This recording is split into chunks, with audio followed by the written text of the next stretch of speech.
It's Sunday night, and this is the Conjugal Visit on KGFRocks.com.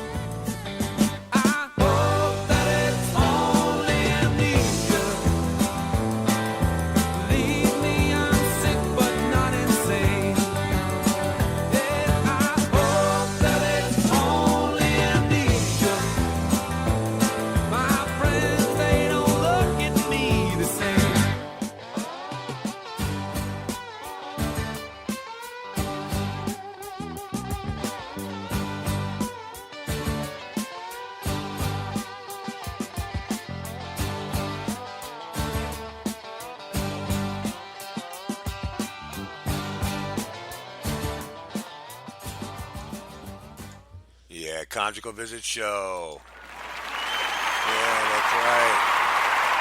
Yeah, what a crowd. What a crowd. What a great audience.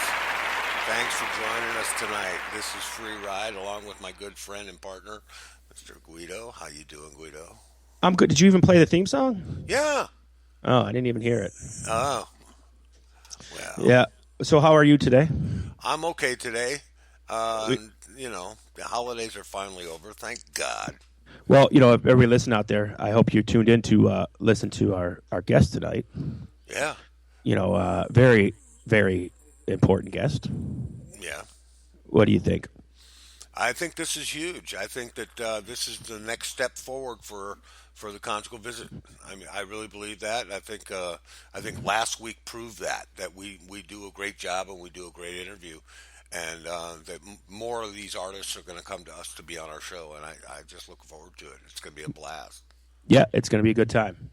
Definitely, without a doubt. So now the holidays are over. Are you happier now? Yeah, I'm in a better mood. I really am. I really am in a better mood. Like I said, I did the show. Christmas Day is when you listen to Christmas. Christmas Day is the holiday. Right. To me. And, you know, a lot of people misconstrued what I was saying, but I just don't believe that you have to prepare for Christmas 6 months in advance. It just, I'm sorry. Why not?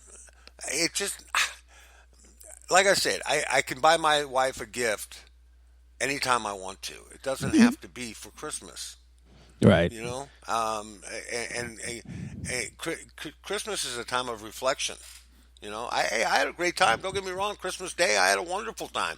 Got to be with my grandkids. Got to do what I wanted. Got to do my show on Christmas morning. You know, and I played all Christmas music, right? Right. Okay, so I mean, when it comes right down to it, I celebrated Christmas. I just didn't celebrate it for 3 months in advance. Really? You know? Well, you know, some people have to because of money situations, you know, and Right. No, I can relate to that. I can understand that. But I went Christmas shopping for 13 grandchildren and all six of our kids in 4 hours, and got it done. That's pretty good. Not bad. Well, we have limits, man. I mean, you got to set a limit, okay? You know, not one kid is worth more than the other kid, so everybody's equal. Everybody gets, you know, the same exact price tag on their gift. So I sent out my love. I don't care. I did my thing. Did you? Yeah. Well, that's very good. And I'm going to ask you to send me, because I forgot it, in Skype, the password for our Spreaker, because I can't get in. You can't get in? No, and I want to get in. And anyway, so people out there, Happy New Year if you didn't tune into our last show. And we a lot of people don't know this, but I'm going to let people know. Starting January 1st, KGF Rocks decided collectively to not be genre defined anymore, not to be just classic rock anymore. And we did that with much, much, much thought. And we're still going to have the classics. We're not taking any of the songs that we've already played out, but we are adding a ton of music.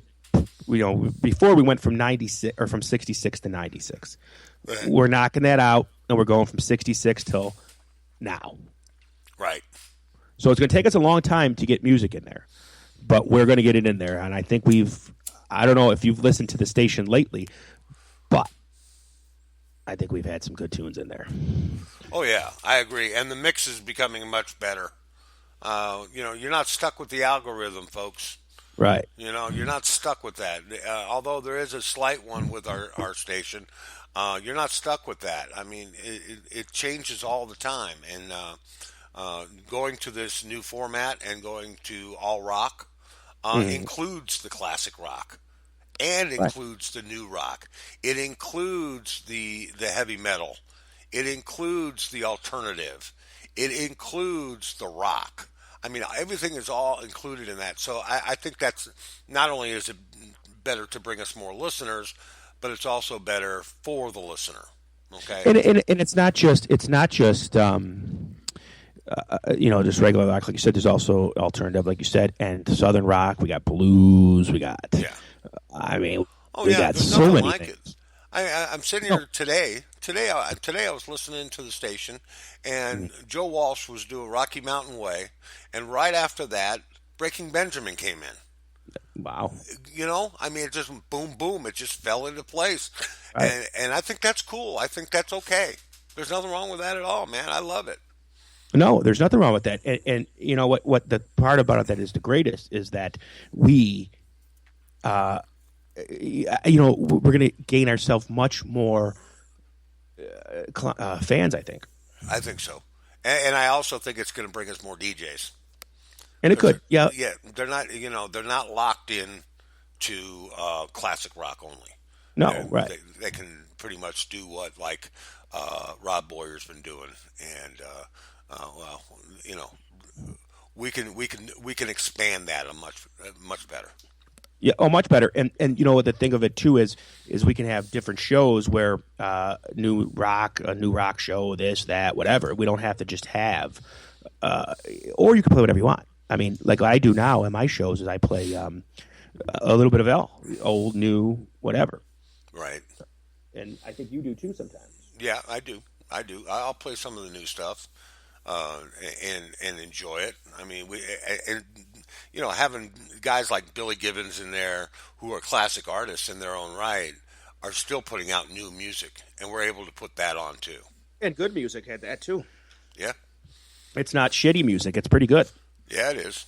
I mean, the new Billy Gibbons, I love it. I mean, I've been listening to it nonstop actually for a while, and I don't find anything wrong with it. And the thing about it is, it's kind of newer. Doesn't sound like ZZ Top to me. I mean, it does because it is Billy Gibbons and he's the lead singer of ZZ Top in the sound, but he's not doing the ZZ Top style guitar. No, he's not. No, he's gone. It sounds almost like it's Santana-like. It really is. It really expands, and I think it goes back to his roots is where it's going. I mean, almost like when you think back on Jesus Left Chicago, Right. that kind of stuff, Blue Jeans and stuff like that. What people forget, too, Free Ride, is that Billy Gibbons actually started in a band called Moving Sidewalks, which was a psychedelic rock band. Right. They weren't the Texas blues that you heard here now.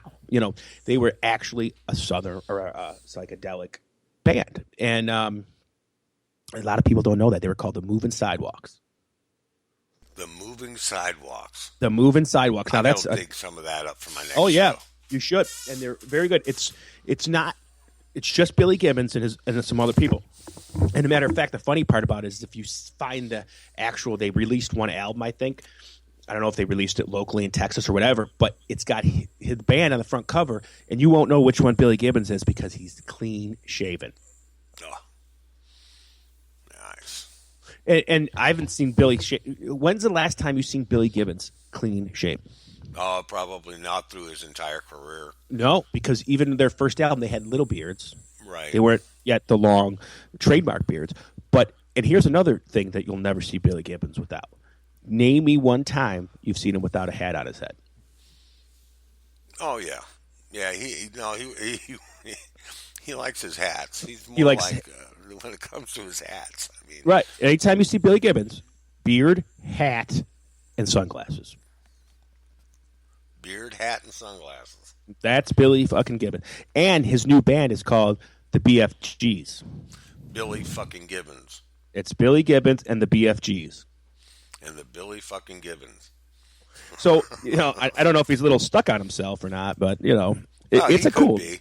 He has every right to be. He's a rocker. Oh, he does. And he's in the Hall of Fame, in the Rock and Roll Hall of Fame. And, here's another thing, too. We're going to start doing is now that what we've been doing is Classic Artists of the Week, folks.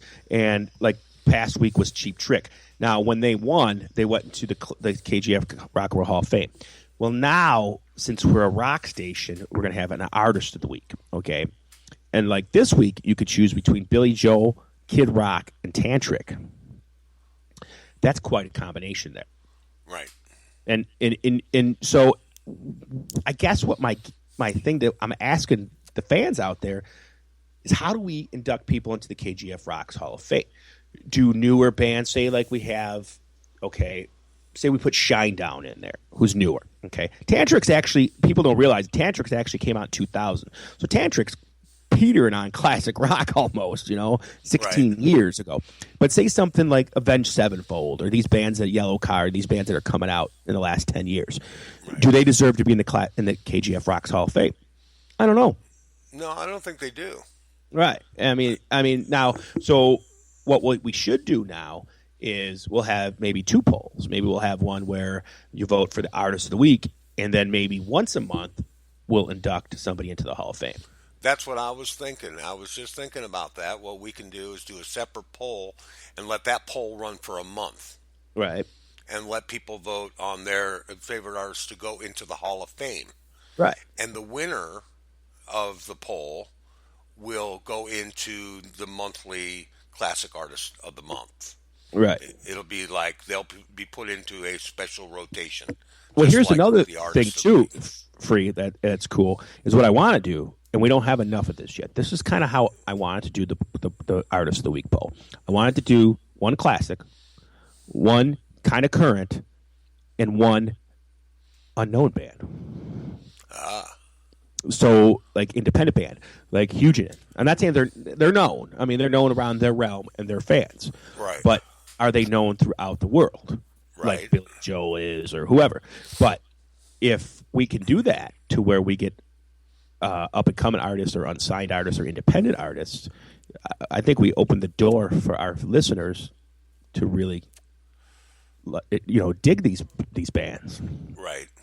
I've been hanging around with you too much. I said dig. I sound like I'm 60 years old. That's groovy, man. Yeah, that's groovy. What a gas. What a gas. Yeah, I know, ain't it? It is a gas. I got a gas pain right about here. So I got a gas. So how many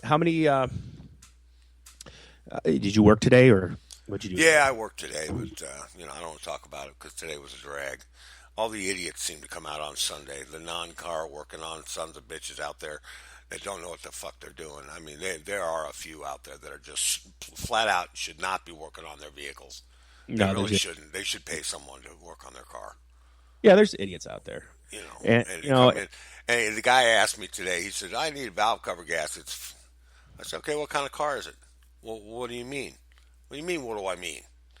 It has wheels. I mean, what kind of car is it? Oh, it's a small block Chevy.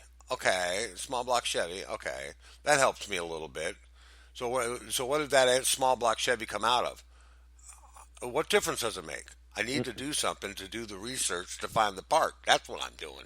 Right. I just can't pick one, with a 327 in it, So one of them things, those are the kind of people I deal with today.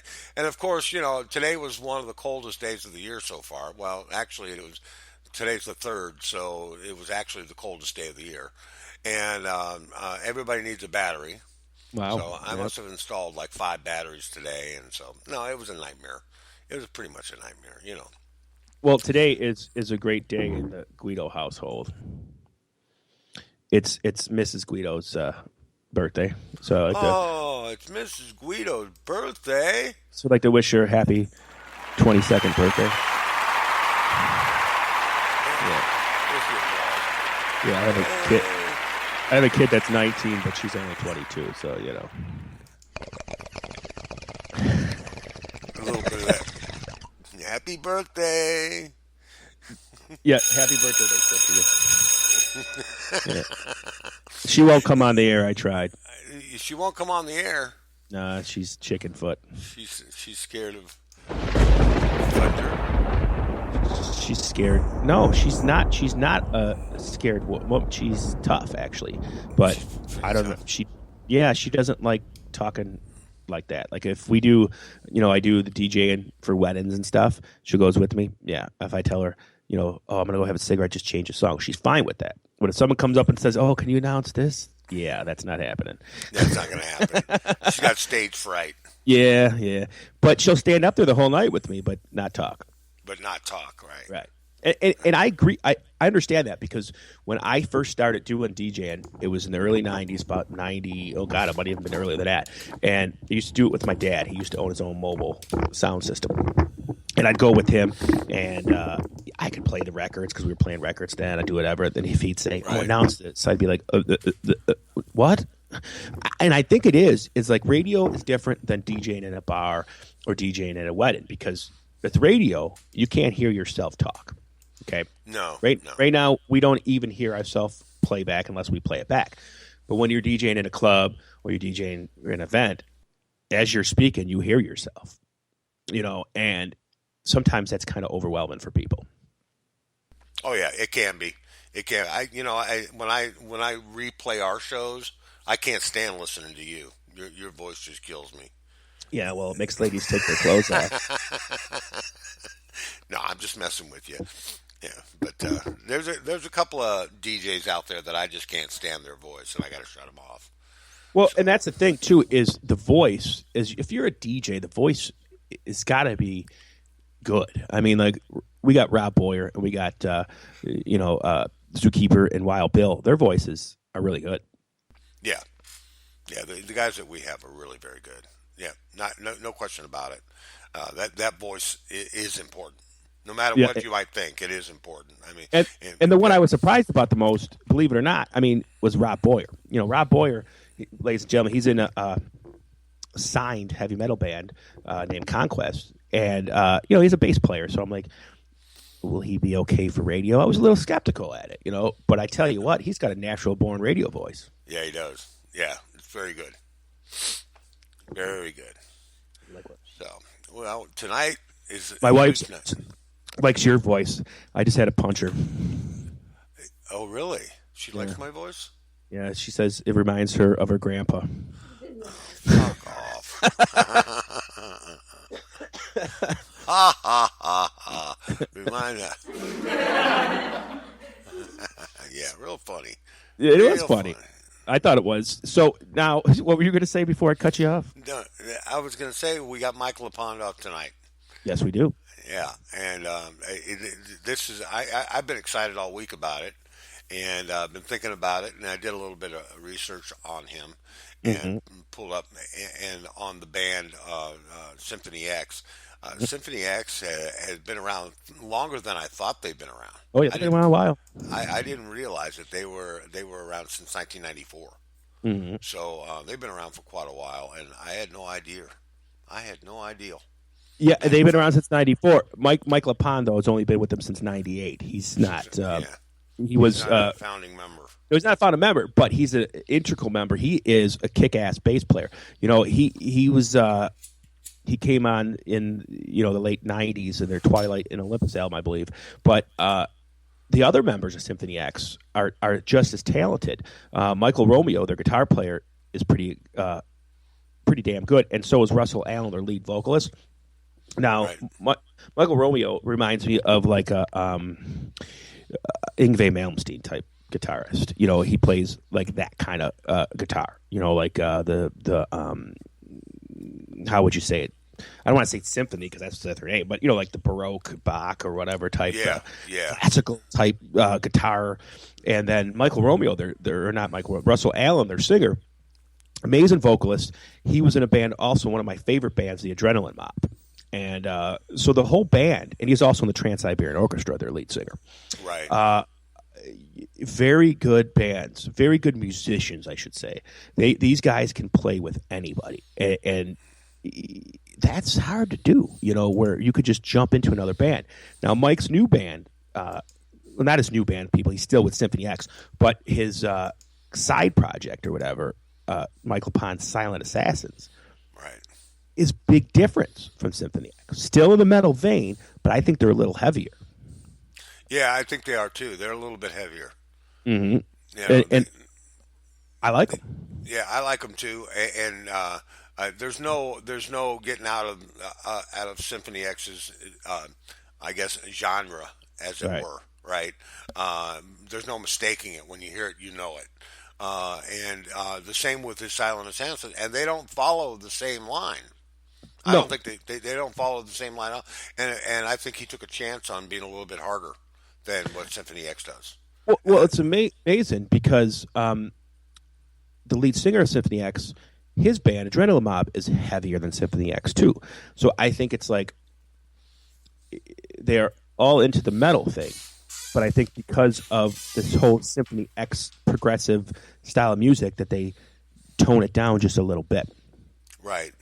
You know, and I'll be happy to let you know that Mike Lepond, he's from Newark, New Jersey, and when he was 13 years old, he attended a Kiss concert and was inspired by the performance of Gene Simmons. And that inspired him to play music. Right.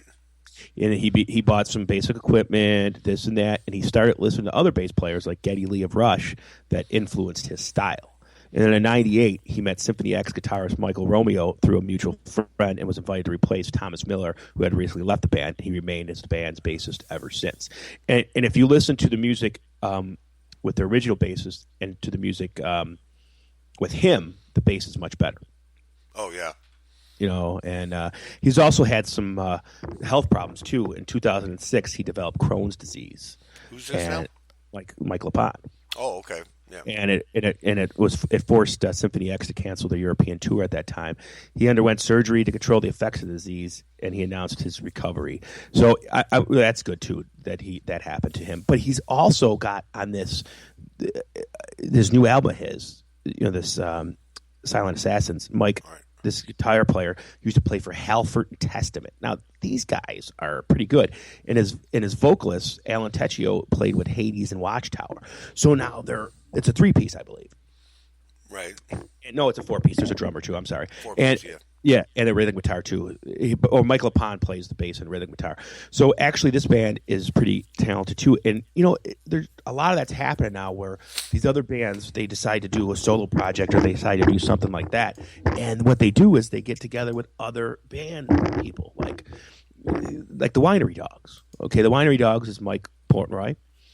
You know, everybody knows who Mike Portnoy is. Not Richie Kotzen. What's his name? Yeah, Richie Kotzen from Poison and Mr. Big, and Right. Billy Sheehan.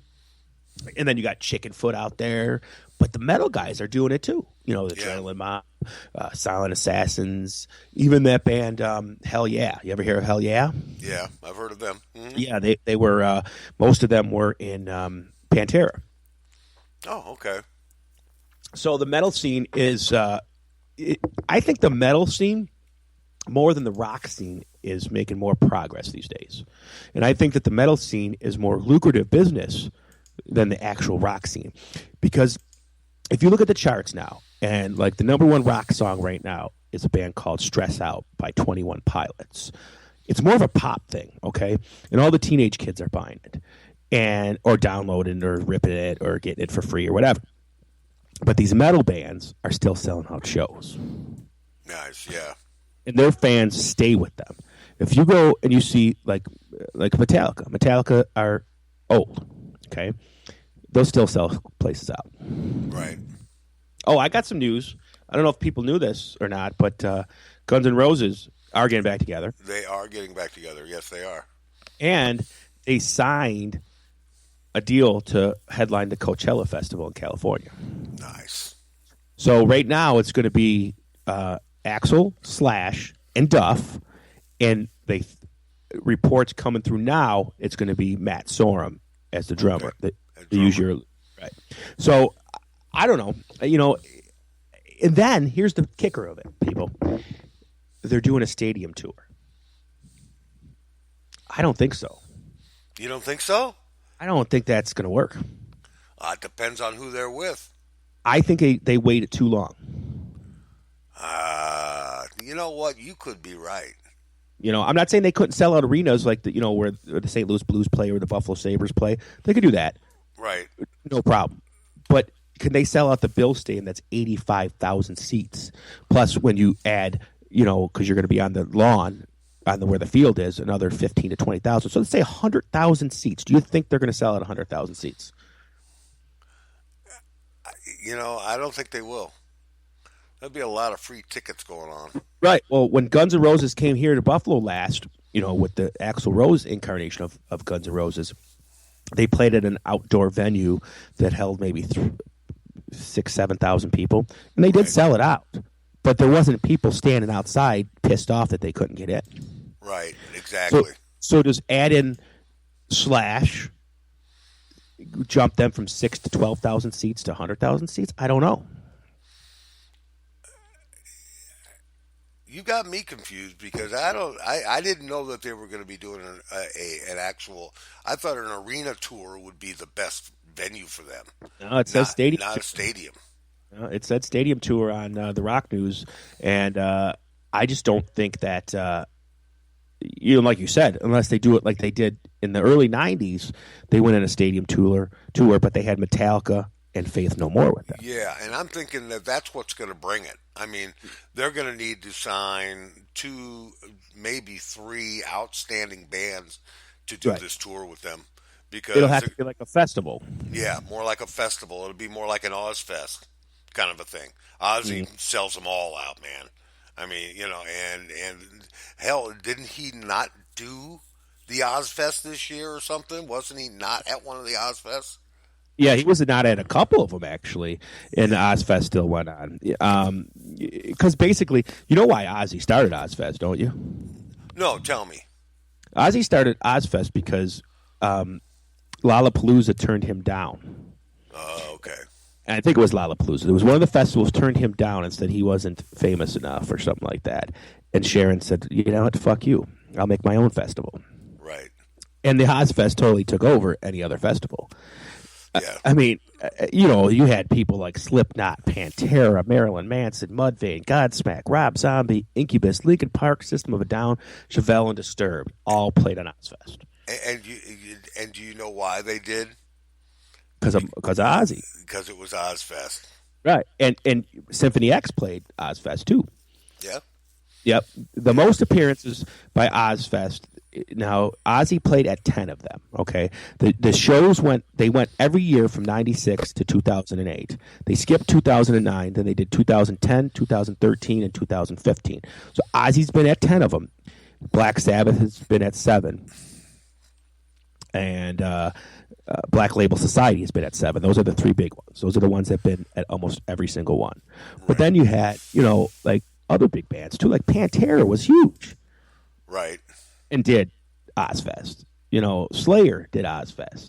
Marilyn Manson, Fear Factory, all these bands that were famous in their own rights that could do arena tours played with Ozzy because they were Ozzy. Right, exactly. The first Ozfest was like my favorite because he had a few bigger bands, but all up-and-coming bands, metal bands in 96. Like the big ones were Ozzy, Slayer, and Danzig. And then they had Fear Factory and Neurosis, and Power Man 5000, and all the Cold Chamber, and all these bands that were just coming out, Right. And then as years went on, people were like, oh, shit, I want to get on Ozfest. Then people like Megadeth played, System of a Down, Limp Bizkit. I mean, these are huge bands at the times when they did this. Yeah. But I think there's always a main stage and there's always a second stage. So, have you ever been to an Ozfest? I have been to one Ozfest, and yes, Ozzy was there. Was he there? Yeah, because he doesn't do them all, but he does most of them. And he's an old man now. Hey, well, speaking of System X and all this fun stuff we've been talking about, Mike is ready. Oh, okay. Okay, and well, it's about that time then. And what we're going to do here real quick is while I bring Mike in, we're going to go ahead and do Paradise Lost by Symphony X and get you a good listen to that. Okay, folks, we'll be right back. You're listening to The Conjugal Visit.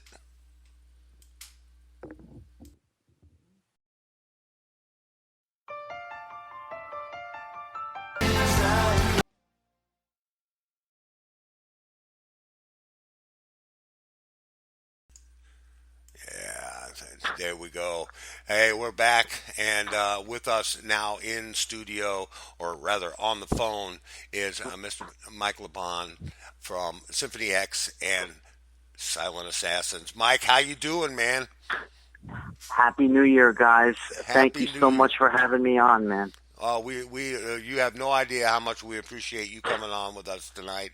And boy, it's we waited so long to get you on here. I think I did the event like a month ago, and Yeah. I've been chomping at the bit to do this interview. And don't lie to me, Guido. So have you. Oh, And no, I definitely have been. And I was super excited all along and I was even more excited today when I read a little bit on his bio and found out that we have the same influential band as in Kiss. And God, to here me, we and go. anybody that's a member of the Kiss Army is a number one fan in is deep in my heart. So tell us about that first time you saw Kiss. Tell us about that. Well, I'll never forget it. I was 13 years old, and I went with my father, my brother, and our two kids who lived next door. And we went to see Kiss at Madison Square Garden in New York City. Awesome. And that show changed my life. I mean, you have to think about what your mind was like when you were 13, and the show was just like nothing you've ever seen. I mean, everything's bombs going off. This guy's flying over here. It's unbelievable. And from that day on, I was like, wow, I want to be just like Gene Simmons. So my dad, may rest in peace, bought me a bass, and then the first thing I did was I attempted to learn every Kiss song that was out at the time. That was my first attempt at the bass. And so, I mean, I have to always credit Kiss for basically making me what I am today. Well, that's awesome. And as I listen to you, though, I also pick up that you listen to other bass players, too, because Gene Simmons is a simple, player. Right. Kicks ass, but Kiss was always the more simple. You're more of the progressive style, so there had to be other influences in your life. Right, exactly. So I started out with Gene Simmons, and then, I started to listen to some of the other metal bands that were going on, that my friends were listening to. So I started to get into Black Sabbath, and Geezer Butler, just a fantastic bass player. Mm-hmm. He had a huge effect on me. That fuzz bass, there was nothing like that fuzz bass. God, he just plays that heavy blues style. It's awesome. Of course, Steve Harris from Iron Maiden. I was blown away when I heard that. Was like, I was like, wow, how does that guy's fingers move so fast? Oh my God! So I tried to learn a lot of Maiden, and then of course I started to listen to Rush, and that was my first. I guess that was my introduction of progressive music. Most underrated bass player of all time, I think, is Geddy Lee. Oh, he was so good that it was just unbelievable. Mm-hmm. His bass lines were so melodic, and not only was he melodic and just all over the place, but he was singing at the same time. Right. And that's amazing. Now, I grew up in Buffalo, New York, so we always got, back in the late 70s, early 80s, always seeing Billy Sheehan play. Billy Sheehan, right? Yeah, of course. Right. And we just saw him in a bar, and all of a sudden one day he's up on the stage. We're like, yeah, go Billy. Now, he's also doing a lot of progressive style stuff too with his band, the Winery Dogs, which is a great band. But the style that you play now Symphony X, it's kind of like it's progressive, but it's a little beyond progressive. How would you tell people what kind of music it is? Well, I think our style kind of dips into a lot of different genres. We have the progressive metal thing going on, which I think probably most people will label us that. But I think we do much more than just progressive metal. I mean, we're very heavy. I think a lot of the prog bands are really not that heavy. but we're heavy. You know, we kind of have that Pantera thing kind of going on too, and so we do a lot of that, and then we even have kind of like a rock style. You know, we have a lot of like a Kansas influence, kind of a Queen influence, and then of course we have the classical instrument, classical influence, like a Malmsteen kind of thing. Right. So you put all those things together, and I think you have kind of basically what we are. Right. So it's cool because we get a lot of different fans that way. You know, we have some fans that, you know, they just, you know, they love Dream Theater and Rush. You know, we have those fans. And then we have the fans that are into more bands like, say, Iced Earth or Blind Guardian and things like that. Mm-hmm. So we get a lot of different ones. Well, Michael Romeo it reminds me of Yngwie a lot, like his style. Yeah, well, Yngwie was definitely one of his big influences, along with Randy Rhoads and Uli John Roth. So yeah, definitely he has that. He's kind of a Malmsteen thing going on, but then he digs in and he plays really heavy. So he kind of like. Oh, definitely different. He's definitely different, but I could see some of the influences. And by the way, Freeride, the guitar player for Symphony X, was also influenced by Kiss. So. Yeah, well, you know, you can't win them all. And I will say that Michael Romeo has admitted that he has also been influenced by Ace Frehley. Oh, great. Okay, great. There you go. I'm just up against it tonight, man. Yeah. So the Beatles never entered the picture, right? Well, you know, I'll be honest with you. When it comes to the Beatles, the band has kind of differing opinions. Like I think the Beatles were one of the greatest bands ever. Romeo disagrees, but so we agree to disagree on that. But I mean, I love the Beatles. Oh yeah, Paul McCartney. Oh my God.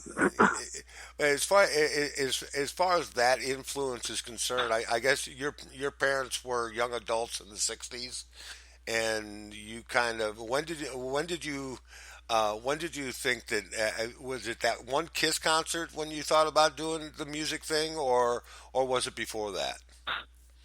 I think after I saw that show, that like made me say, "Wow, I want to do exactly what's going on that stage. I want to do that too." You want to be the spotlight, right? Excellent. So, yeah. So, what kind of bass are you? What kind of bass are you playing right now? What's your rig? Well, right now, I'm endorsed by a company called Comparison. They're not really well known here in the States, but they're kind of well known in Japan and I guess maybe some parts of Europe too. So really good bass, all handmade, and they're really cool. So I have a few of their basses. And as far as amplification, I've had just PV amps for the longest time. Mm-hmm. And, they always sound great. They're always reliable. And I just pretty much have a basic setup. I don't have like a real intricate setup, say like Billy Sheehan does or something like that. Right. Yeah. Well, Billy Sheehan, he plays it like a guitar, you know. Now, when you joined Symphony X, were you on the Twilight in Olympus album? No, I joined the band right after they released that album. Okay. Oh, okay. Okay. So you were actually on the Edge of Forever in 2001. Well, actually, the first record I did with them was it was an album called Five, or it was also called the New Mythology Suite. Oh, that's right. Okay. Right. So when I joined the band, that album was like maybe 75% written. Oh, okay. And I came in and whatever, and that was the first thing I did. And that was more of a concept album. That was more of an album that played song after song, and it had a path to the album. Is that right? Yeah, every song kind of flowed into the next one. It was a really, really cool idea, and I think looking back, It's definitely still one of my favorites that Is I've it? ever done. You know, it just has like a kind of a magic to it that I always appreciated real well. But that was like the so I recorded that album in, I think it was 2000. Mm-hmm. Okay. That was awesome. My favorite album by Symphony X is Paradise Lost. I just love that album.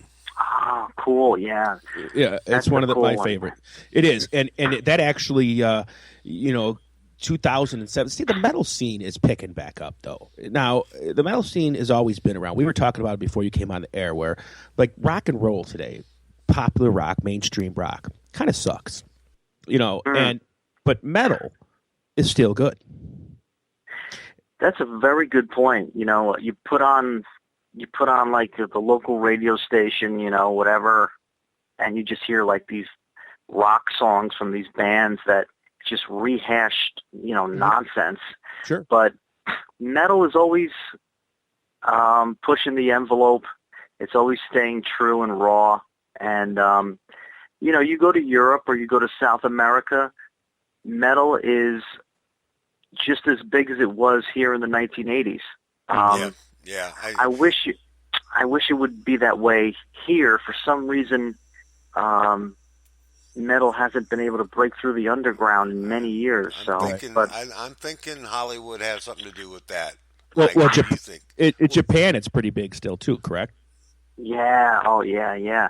I just, you know, for some reason in the U.S., it almost seems like over here we just jump from trend to trend, and we're not loyal to the music. No. I don't know. I mean, That's true and not true. Here in America, we rely on the suits.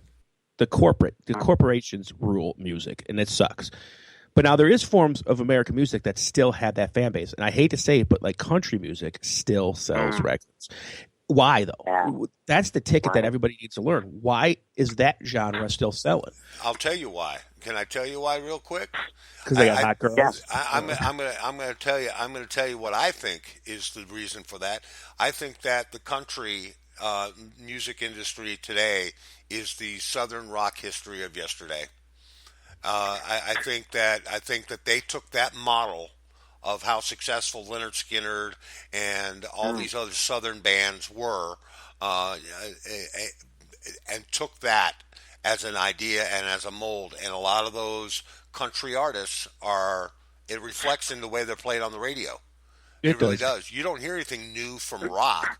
You hear a lot of new alternative or metal on the air now, but you don't hear the new rock. And I think it's gone. It is gone. And like the number one mainstream rock song today is by a band called like 21 Pilots. And they sound like a pop band. They sound like they're a boy band.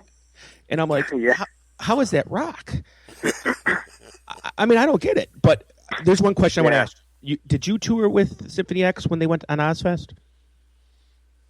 Well, Symphony X actually, we played the Gigantour. Oh, the Gigantour. Yes. Which is kind of the same thing almost. That's a better tour, actually.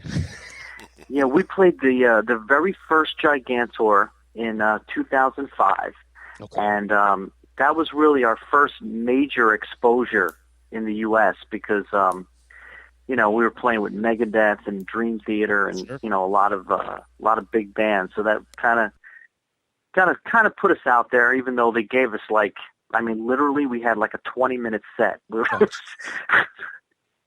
You got bands like Megadeth and freaking Dream Theater, that, I mean, some of those bands are great. Like Megadeth, I've been a Megadeth fan since the day they came out. Oh, but yeah, me too. Here's the question I have to ask you. One of my all-time icons, the person that I think is the greatest person in the world, I want to know if you ever met him, and that is Zakk Wylde. Oh, Zakk Wylde. I never had the pleasure to meet Zakk Wylde, and it's so weird because he lives right in my state, in New Jersey. So, yeah, I've never met him, but I admire him a lot. I think he's a fantastic songwriter, fantastic musician, and he's just so, when you hear him in the interviews, he's just so outspoken. He don't care what anybody thinks. No, he don't. And that's part of his charm, man. Yeah, I'm a big Zach Wild fan. I used to listen to his sports show all the time. It's like, Zach Wild doing sports? But he actually knows what he's talking about. Oh, I didn't know he did that. Yeah, he's got a satellite radio show called Wild on Sports. And he talks about sports. And I'm like, the first time I heard him, I'm like, Zach Wild doing a sports show? But he actually is better than ESPN because he'll tell you, go fuck yourself, you know. And this guy's a friggin' idiot. Yeah, he is. And he's like the scariest guy. If you saw him walking down the street, you'd be like, oh shit, I'm going on the other side of the street, you know. And he's probably the nicest guy in the world, you know. But leads us to our next question. You're in a metal band. What is the craziest band that you've ever had fun with? Like other band, like party, whatever. Yeah, I mean, our tours for the most part have been fairly tame, to be honest. It seems like a lot of the craziness has kind of doesn't happen anymore.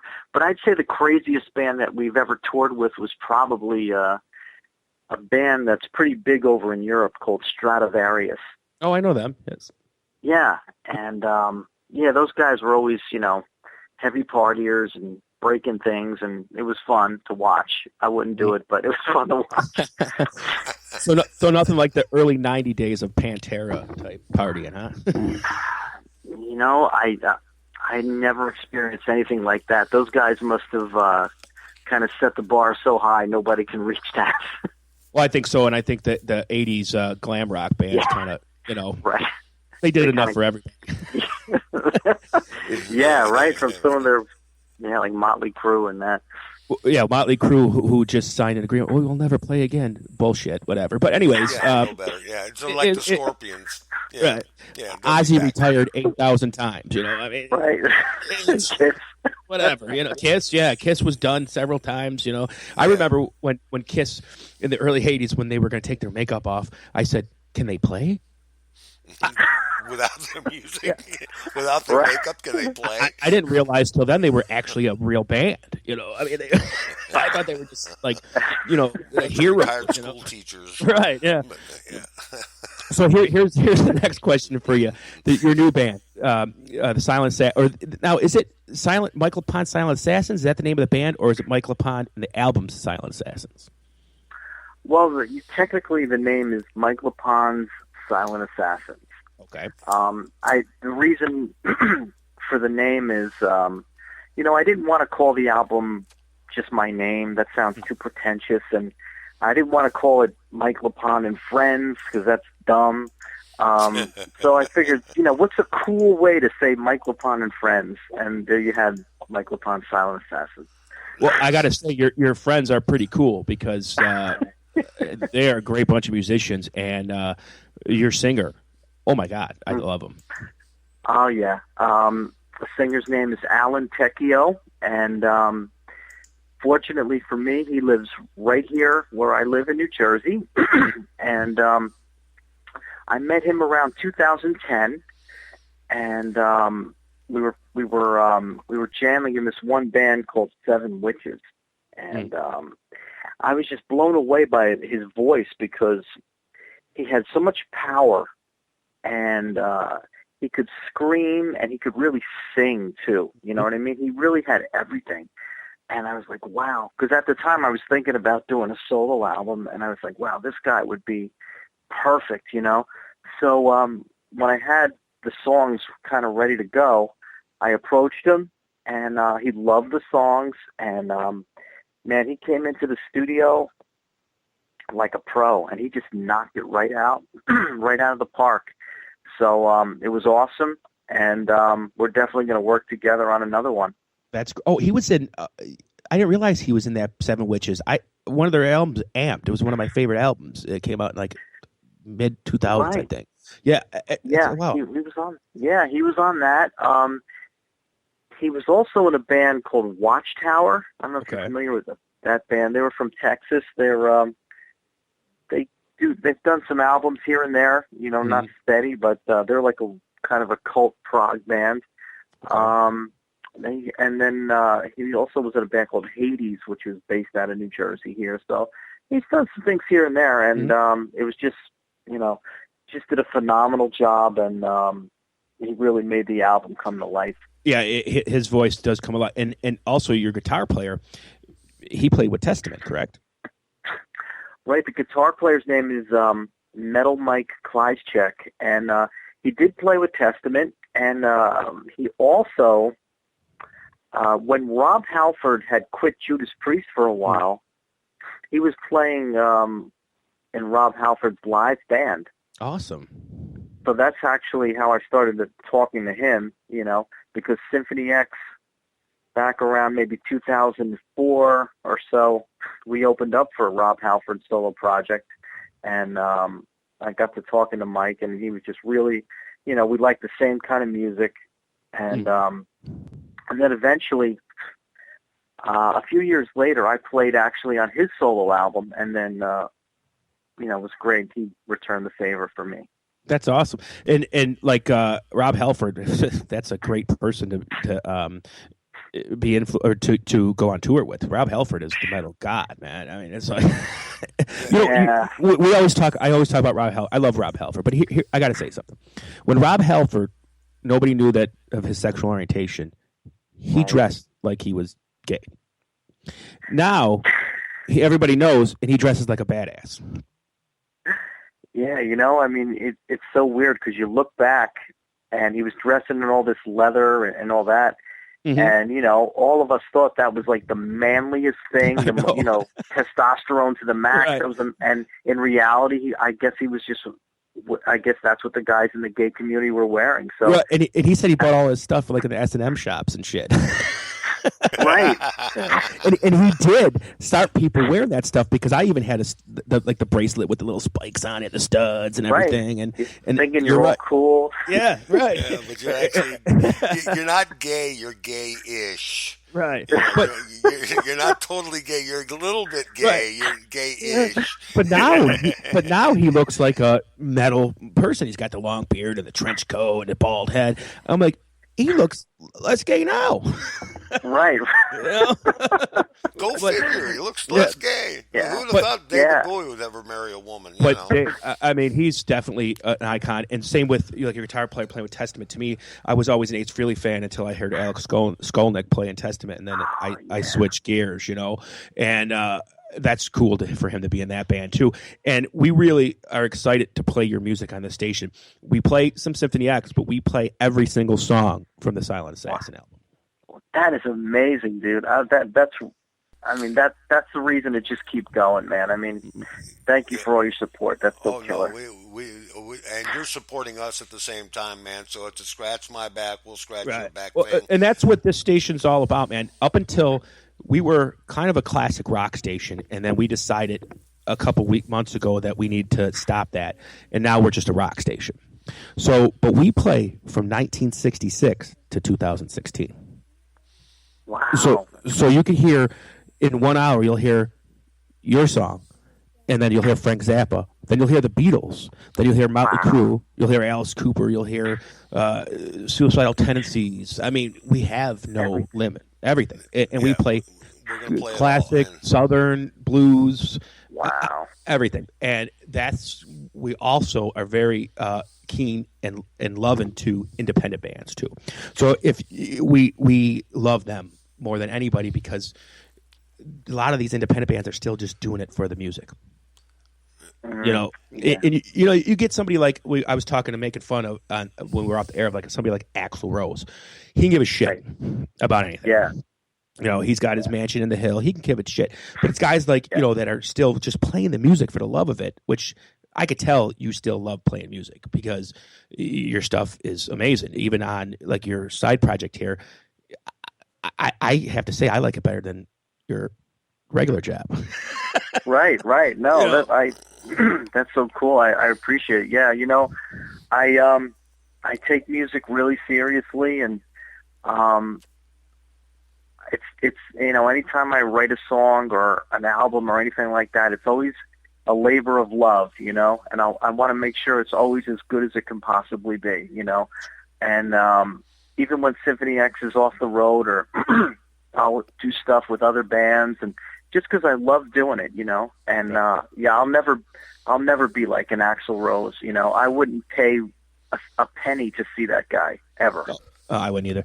And they're talking about going on a stadium tour. Yeah, that's going to be how much are the tickets going to be for that? It's still going to be the biggest financial loss in music history because they waited too long to do it, in my opinion. And you know, they're not the Eagles or the Beatles or whatever. Where they're everybody, not the Eagles, that's for sure. Well, let me ask you, man. Now it's time for the celebrity. Who have you met? Now I know there's that one rock star out there that you always wanted to meet. And you're out there on tour, and you're always doing this, and you're going to the award ceremonies and all that stuff. Who have you met that really just blew you away?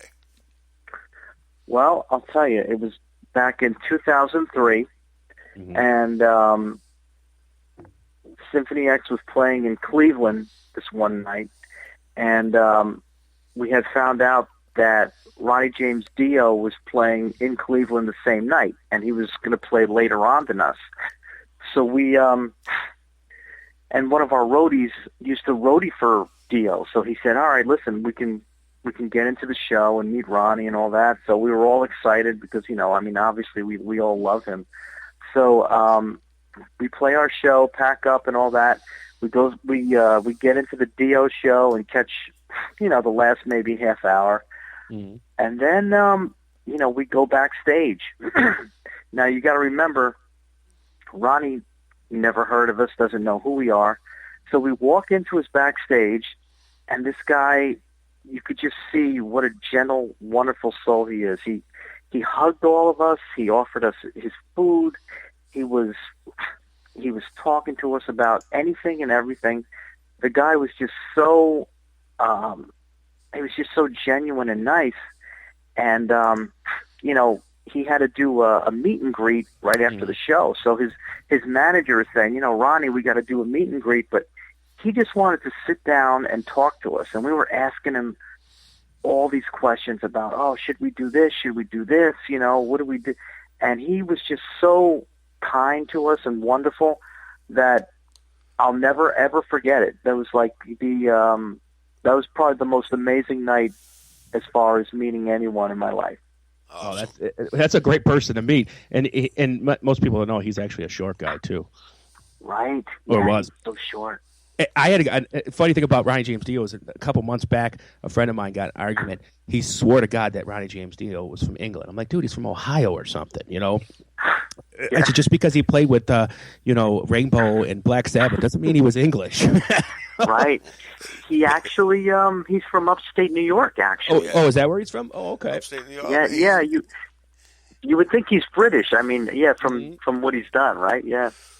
But and his first band, oh my God, with Vivian Campbell and that was a great time for metal music, man. You had Holy Diver and you had Blizzard of Oz at the same friggin' time.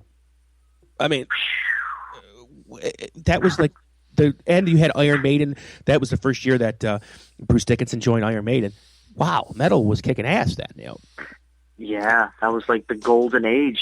Yeah, I definitely. guess you could say. I think so. And Iron Maiden, oh my God, they still sell out stadiums, man. They're like huge. They gotta be. I mean, they got to be more famous now than they were when they first started. You know, back in the '80s. I think they're more famous now. They gotta be. Yeah, I mean, you would. You know, a lot of the huge metal bands from the '80s. You know, maybe they can't play as big arenas as they used to, but right. Iron Maiden, for some reason, has not lost any steam. No, I think they picked up steam. You know, I mean, and their music is still good. Anything they put out, you know, like you listen to something like, you know, some new Judas Priest and that, it's good, but it's not like their old stuff. But Iron Maiden is getting better as the years go on, and I would love, you should do something with them. That'd be cool. Go get Bruce Dickinson on your band. Oh yeah, that would be great if we could go out with one of those bigger bands, man. Yeah, one of the people that I met that I found celebrity I met one time and I thought he was going to be a douchebag was Glenn Danzig, and he wasn't. Oh, well, cool. he was actually a really cool dude. He was kind of like how you said with Dio. It was like, oh, hey, well, hey, how you doing? All this and that. And, you see him on stage and that, you think he's a big whatever, dick or whatever, but he's not. He's a really cool guy. And, that's really cool. Yeah, because a friend of mine was in a band called 6 Feet Under. I've heard of him, yeah. Yeah, and he was also in a band called Cannibal Corpse.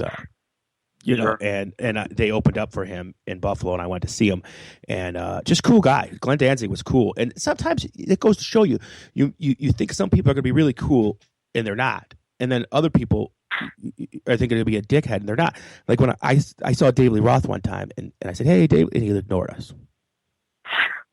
Oh man, that just sucks when that happens, because you have these idols, and you put them up on a pedestal, and then you finally meet them, and then you just see what the real person is like. Oh, that's so depressing. Yeah, I love local bands who do that to you too. I mean, Yeah. these wannabe rock stars. We're the kings of the St. Louis market, and we play every nightclub in town, and we make our $50 a night each, and we're just too good to be true. And then you go see them, and you go out there and you pay good money to get in to see them, and you pay good money to buy the drinks and all that fun stuff, and then you go up to meet them and they say. And they just treat you like you're a stranger, Yeah, we actually were going to have another one of our DJs on to interview you. He's a bass player too. He plays in a metal band called Conquest, who's on Dark Star Records, I think. Yeah. Okay. And he couldn't make it because he had some prior obligations. But he's in a signed metal band, and he's a DJ. He does our Metal Enema show on Monday nights, and he plays a lot of your stuff on Mondays, along with other stuff. Yeah, I mean, he's just. We wanted him on because bass player to bass player. I thought it would be a cool interview, but it just didn't work out. But that's what we like to do here too. We give him his show, and he can do his thing, help sell his records or whatever, because that's what the station's all about, man. Is keeping the rock alive. Yeah, and I think it's great that you span all these years from the 60s to now, because you really can, it's really like a history lesson, I'll bet, to a lot of the younger people. It is. And some of it really fits well. It's funny because, like I said, an hour you'll hear something like from the 60s psychedelic era, and then you'll hear Metallica, and wait a minute, that kind of sounds almost alike because music just continues. It's an extension of the prior decades, It fits, and it flows. It fits. And everybody is influenced everybody. You listen to Led Zeppelin, you like Led Zeppelin, I can give you 100 blues artists that played that song before Led Zeppelin even did it. Well, Dazed and Confused. I mean, that's just one example. Right. They just got famous. They got the lucky break, and that's a lot of things about the music business people don't realize. It's not just how good you are, because there's a lot of musicians that are awesome that are sitting in some bar right now. Oh, I can't tell you how many times, I would, we'll be on tour and we'll have a day off, and we'll be in this city that no one ever heard of, and, I'll have nothing to do, so maybe I'll just go to some bar and where some band is playing, and then you'll see some of these musicians that are so good that it's so amazing, and you're like, man, why this poor guy? Why isn't he known? He's unbelievable, Right. And I think it's luck sometimes. Yeah, definitely. Sometimes it's luck, and sometimes it's the want and the guy that says, fuck this, I'm not going to stand around and wait for the band. I'm going to go out there and make a name for myself. I had a good friend of mine who's a drummer, and he plays. His name's Dave Dezilek. He plays for a lot of people. He actually played in Journey for a little bit. He's good friends with Dean Castronovo. Wow. And so in '95, he said the Goo Goo Dolls asked him if he would be their drummer, and he said, "Nah, you guys ain't going nowhere." And then they started making money. So to this day, every time I see him, I say, "Hey, Dave, Goo Goo Dolls are on the radio," But that's what happens sometimes. You miss your chance. And yeah, like unfortunately for him. Oh God, Pete Best, yeah. Well, listen, fellas, this sounds like a good time to take a short break. Okay. We're going to go ahead and do the title song off the Silent Assassin album. Silent Assassins, and we'll go ahead and play that. We'll be back in about 4.5 minutes with our very, very special guest, Mr. Michael Lepond. We'll be right back. You're listening to the Conjugal Visit through KGFRocks.com.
We are back with our special guest, Mike Lepond.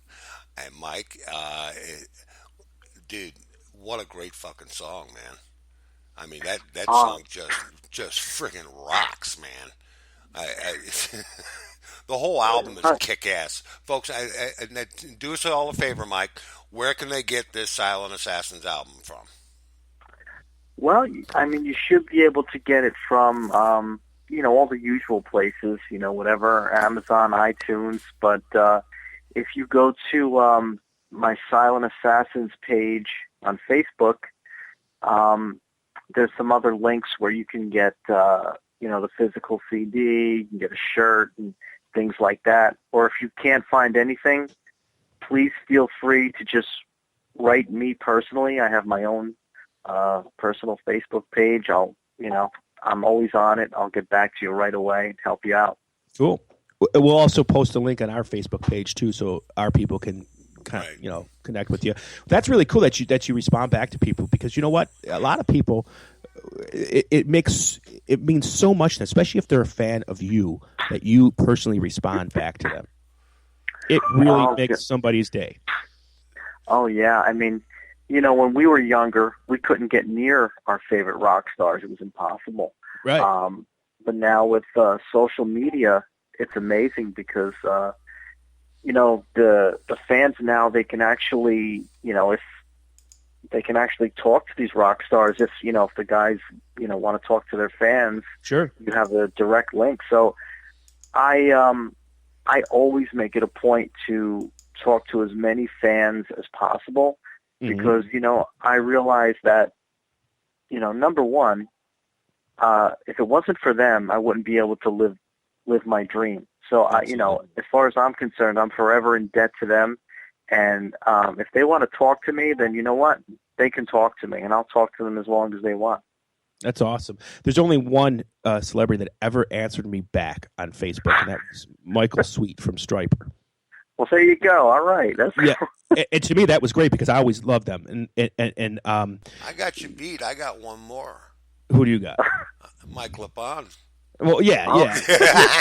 I'm talking about before we had this radio station. But it's like some people can give, and then you always know when somebody hires somebody to do their tweets and their texts and all this stuff, because it's just obvious that it's not that person talking, but it's kind of, I remember back when I was younger writing a fan letter, and I think it was to Motley Crue or something like that, and I got a response back, and then I opened it up and I'm like, cool, they signed it, this and that, and then my friend got one the next day and it was the same exact letter. I'm like, that's bullshit, It was just like a one letter they sent out to everybody, and yeah, it was a like form letter, man. Yeah, I wanted my own damn response from Nikki Sixx, Well, when the Beatles received millions of fan letters, do you think they sat down and answered them all? No, they had a woman that did it. I actually saw a documentary on that. There was really? Oh, wow. Yeah, there was this one woman that did. She had a couple girls that worked with her, but she was in charge of their fan club, and they didn't type them. They hand wrote every fucking letter back then. Oh my God!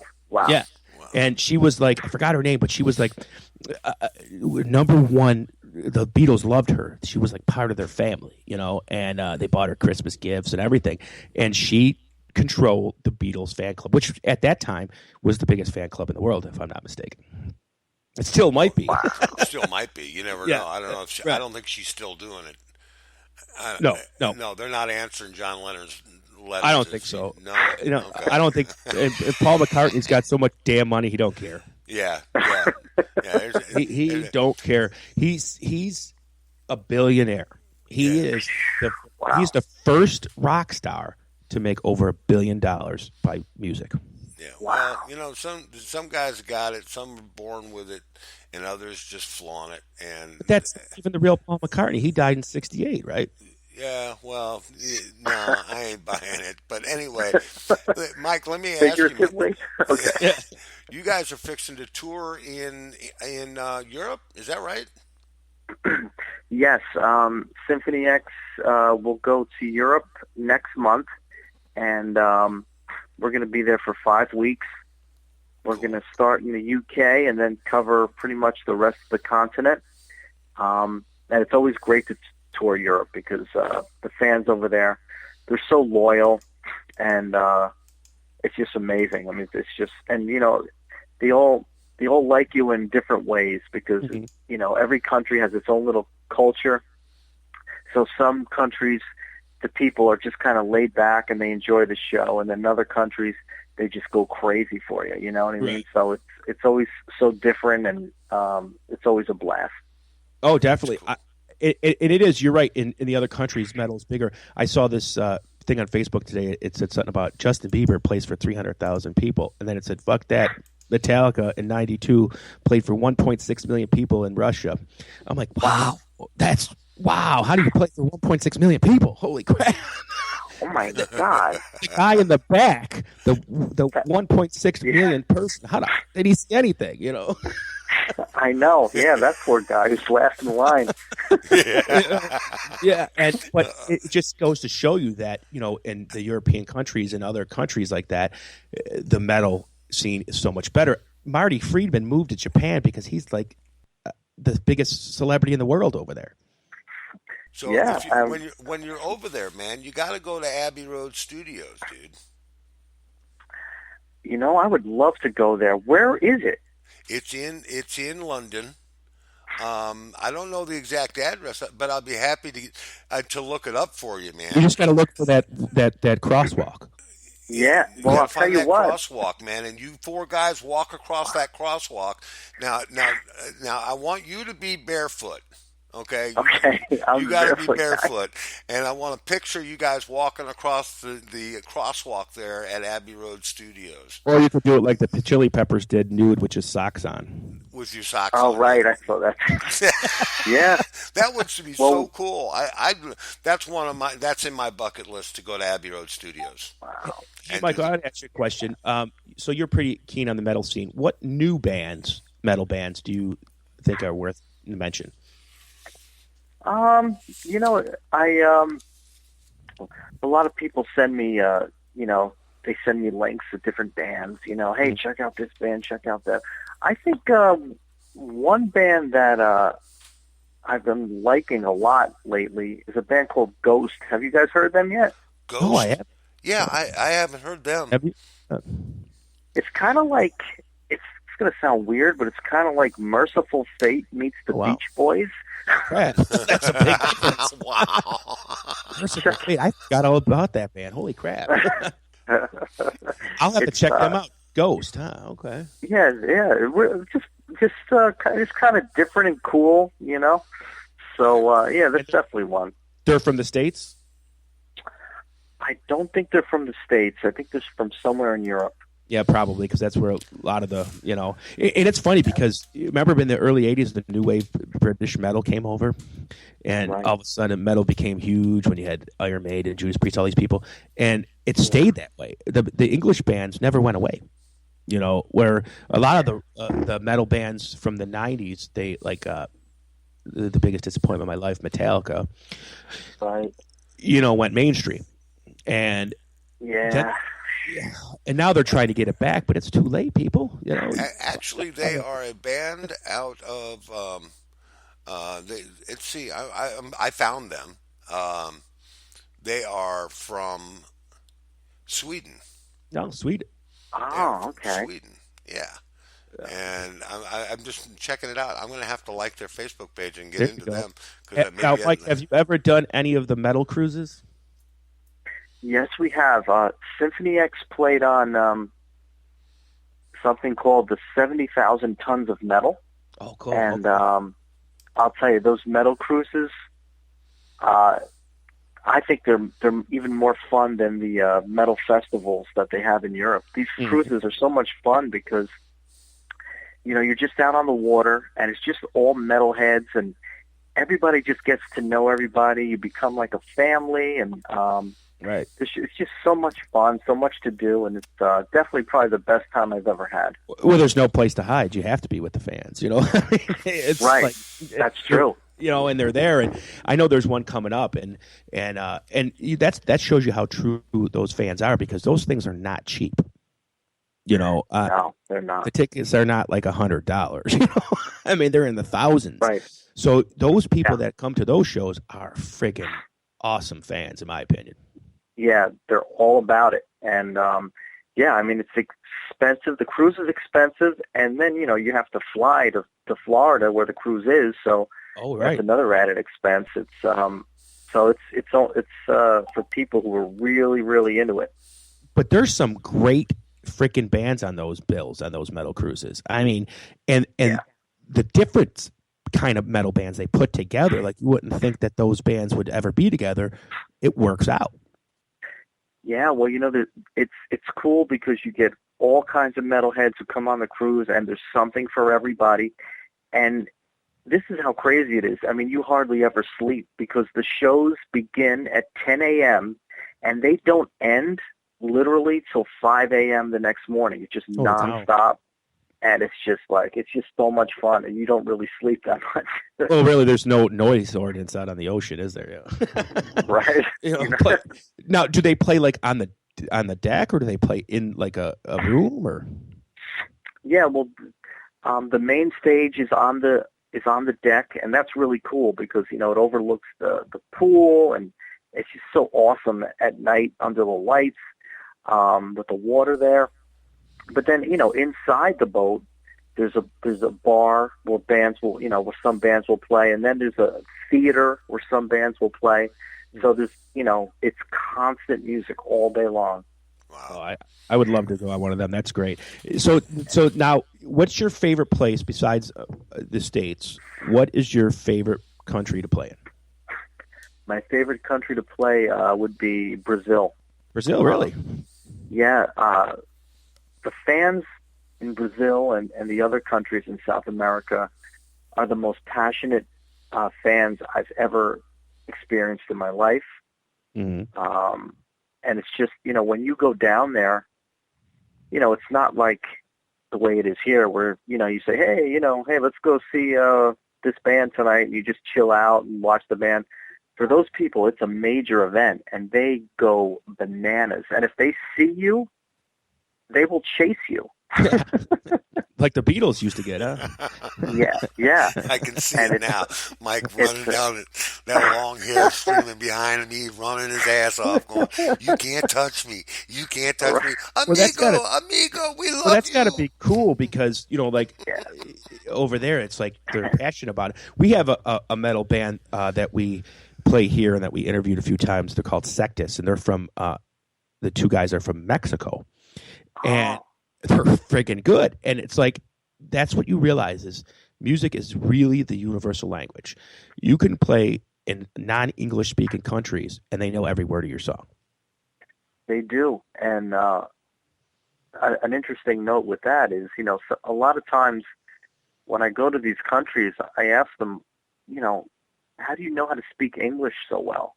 And they say, well, we read all the lyrics to all the songs. I'm like, wow. I was like, that's amazing, So, that is amazing. It is universal, totally. It is, and it's like amazing because you're right; those fans are huge. I seen, what was it?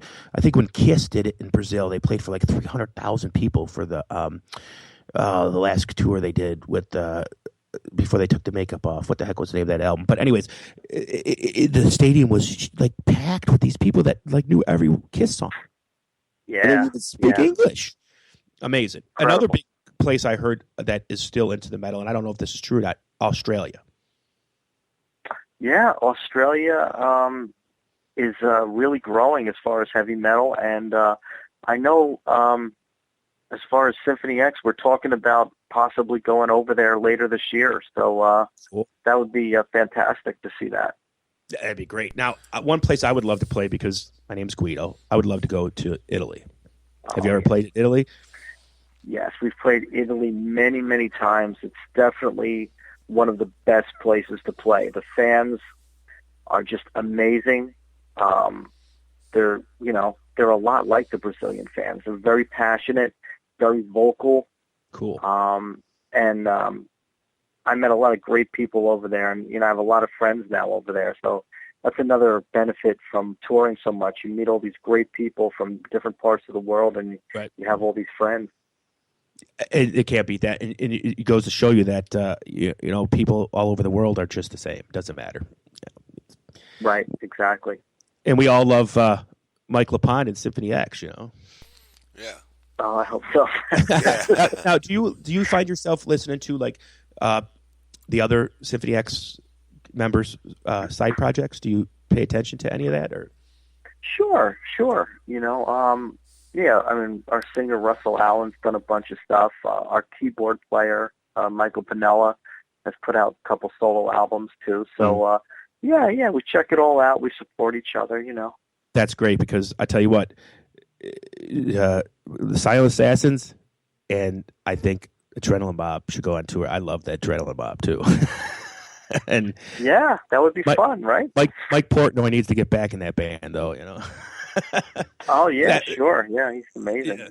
Yeah, he is, and that's what I wanted to say is that you guys. I love the fact that you guys can do your side projects and still come back and still rock with each other, because a lot of times people will go do a side album and say, "Fuck this, I can do this on my own." Yeah, some people make that fatal mistake where they let their head get too big and it kills their career. Mm-hmm. But you know what? For me, it's you know, I mean, my first love has always been just like classic heavy metal. So it's a cool outfit. It's a cool outlet for me. And then I do that, and then I come back into Symphony X. I feel all fresh and rejuvenated. Now, when you first got the gig, because you were not the original bass player for Symphony X, Right. Were you like cool? Like, wow, this is cool. You know, like. Yeah, it was definitely scary, you know, because when I found out they were looking for a bass player, I hadn't really heard too much of their music yet. Mm-hmm. But when I finally did hear their music, I was like, wow, this stuff is, not only are these songs amazing, but they're like impossible to play. Right. So I was like, and you know, at that time I was just pretty much, you know, just a hard rock blues player. I was like, well, you're either going to do it or you're not. You know, right. This is it. You know, either just put down the bass and forget it, or do it. So I decided that I was going to go for it, and I practiced for hours and hours, day after day. And then I went into the audition. I really didn't think I was going to get it, you know, but I went in there and I did really well. And then it was almost like it was kind of like a dream come true. You know, I just went from being a struggling musician here in New Jersey one day, and then the next day I'm playing with Symphony X. My first show with Symphony X was in Brazil in front of 1,000 people, and it was so surreal. It seemed like I was in a movie. It was just like a really true success story.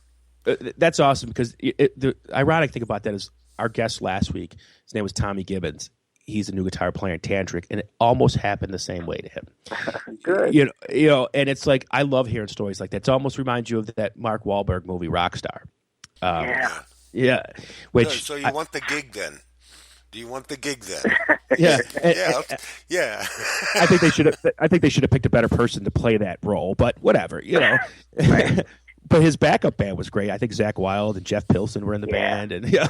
And I love that song, "Stand Up and Shout." I love it that is song. a cool song. It is a great song. "Stand Up and Shout." Yeah, that's a rocking tune. So let me ask you, Mike. Is there going to be a studio in the near future, or what's Symphony X going to be up to next, besides the tour? After the tour. Well, what we're planning to do is we're planning to tour pretty much all of this year. Okay. And probably, I'm guessing, some of next year.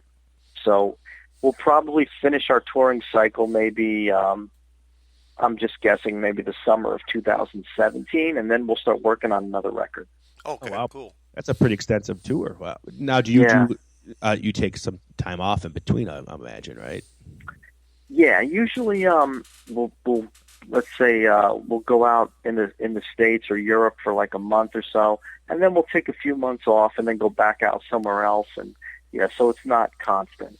So, but that's the way the music industry is now, because you can't rely on record sales alone anymore. You know, right? You have to tour and sell merchandise, and like the Beatles wouldn't have made it nowadays because they didn't tour. You know, I mean, it was like, you have to tour now. If you want that record to sell, you have to tour. Yeah, that that was the breakup. Everybody seems to think it was Yoko. It was not Yoko who broke up that band. It was the fact that John Lennon didn't think they could reproduce on stage what they produced in studio. And he said, I don't want it to sound, I want it to sound like we're in a studio. And But I think that's he was wrong. just fed up with all of that. Yeah, but you know what? He That's was right. fed up with the screaming girls and who needs all that crap. He said, I do. if I'm going to play live, he wants to play live like he did on the roof of Abbey Road Studios. Yeah, but nowadays, the technology has surpassed. Oh, You could go to a concert and not hear one person, at all. Studio quality sound. Right. It's still studio quality sound. Right, When you and do a there's concert. bands that replicated their sound. Look at Pink Floyd. I mean, they sound just as good live as they did in the studio. You know how John Lennon was. Yeah, I know. I knew him well. Yeah. Paul Yeah, said, but- "Hey, we can tour." Paul said we could tour. George didn't mind. He didn't care one way or the other. And Ringo said he wanted to tour. So, but John didn't. He said, "No, to hell with it. I'm not doing it." So, and that was basically it. Are you guys going to go out with anybody on this tour? Is it your tour? Are you headlining? Are you? Well, in Europe, we're going to go out with, actually, here's another great band. We're going to, when we go to Europe, we're going to tour with a band called Mirath, and it's Myrath. They're actually from Tunisia, and cool. these guys are an amazing band. They mix heavy metal with their native folk music, so it's amazing to listen to them. So that'll be a fun tour to do. Yeah, that sounds weird. Folk music and metal. I got to listen to that. Yeah, there's a lot of that going around. But guys, I do actually have to run. Okay. But I want to thank you for having me on. It's been a great conversation, and I'd be happy to come on anytime. Wow, perfect timing. Yep. You couldn't have done it better any myself, man. I was just getting ready to say, hey, we're gonna have to say goodbye. You're awesome. What a segue. And we will always play your anything you have. Send it to us. We will definitely always play it. Yeah, keep us posted with the tour and how things are going this year. If you're going to come to St. Louis, you make damn sure I know about it. So I want to come and talk with you. Okay? That sounds like a great plan, guys. Yeah, we'll keep in touch, and yeah, I always got stuff going on, so yeah, we could definitely talk soon. Okay, bud. Well, thanks for joining us tonight, ladies and gentlemen. Mr. Mike Lepond. Thank you, sir. Have a great tour, and take it easy, man. Take care. Thank you again. All right. Good night, man. Thank you. Bye-bye. Bye. Wow, it almost didn't want to end, did it?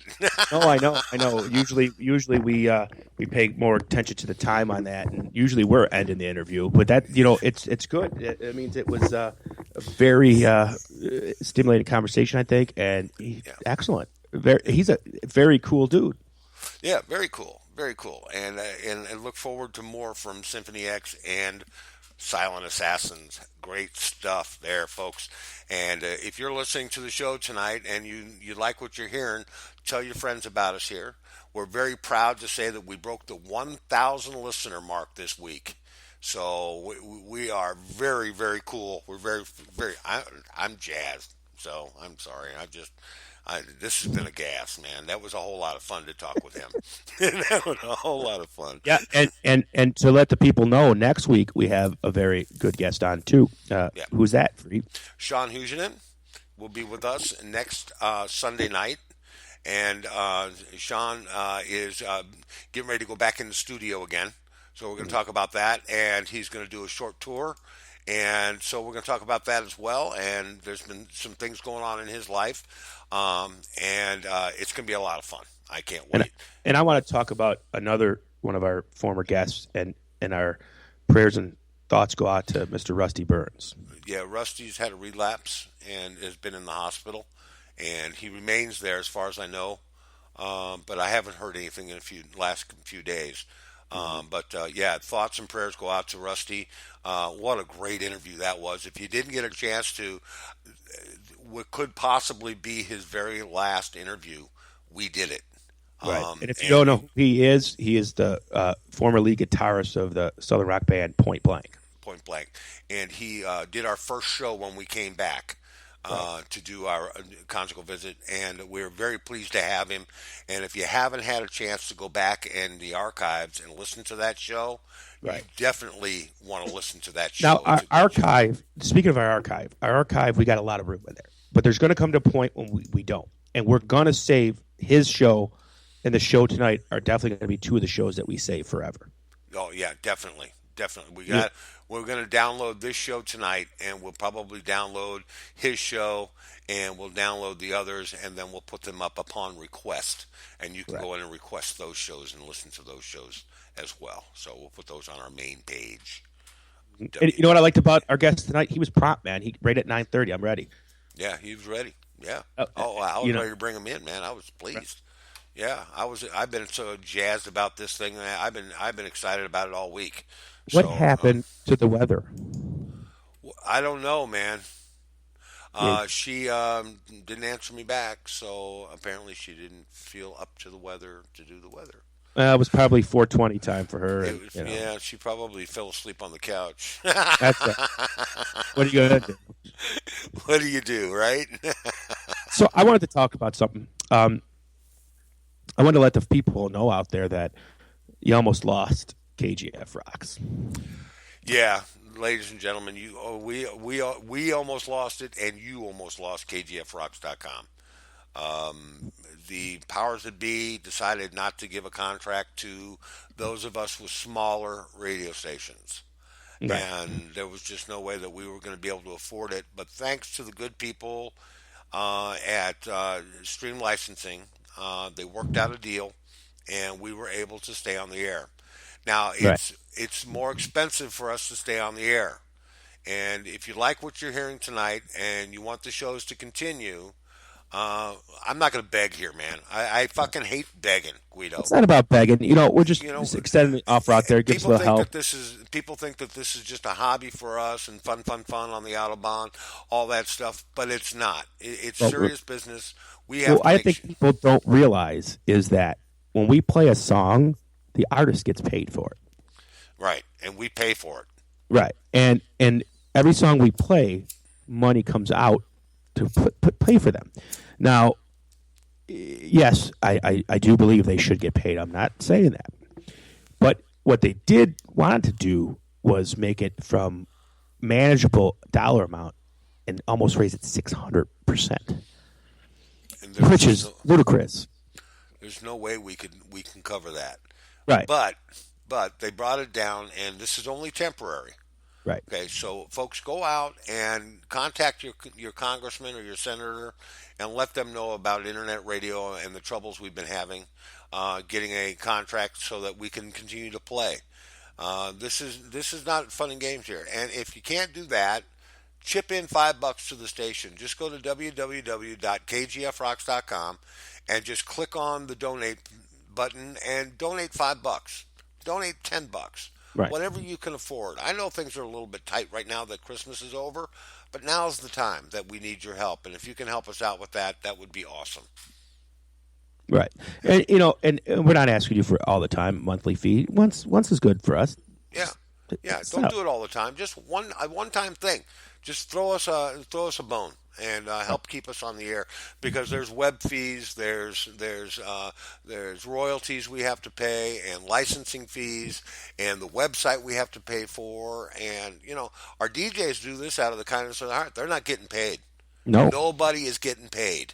Okay, so the money doesn't go to us. The money goes to supporting the station and keeping the station on the air. Right, and we haven't made money at all, and it doesn't matter about that, but what I'm saying is any money that we did make through donations all went back into the station. Nothing ever has went into our pocket. Never. We won't make any money. Now, those of you out there who are listening tonight that own a business and would like to sponsor Conjugal Visits, just hit us at our website. Go in and hit the Contact Us button and hit us up and let us know, and maybe we can work something out. Okay? Absolutely. That would be awesome. Would love to do that. Sponsor. Yeah, I'd love to get a sponsor. So, you know what? I think our New Year's Eve festival was great. Oh, it was awesome. You know, I started at noon, and I went to 3 o'clock. And Zookeeper came on, and he listened to. Actually, it was funny because Zookeeper listened to most of my show, and he was right there with me. And I swear to God, dude, it was so seamlessly. I pressed stop, and he pressed start, and it was clockwork.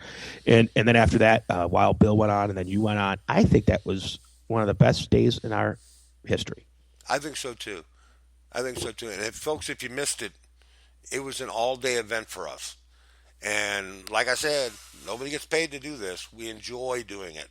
And I played until midnight on the East Coast, and then I extended it an hour and played until midnight St. Louis time. So I brought in the new year twice. That was pretty cool. That's awesome.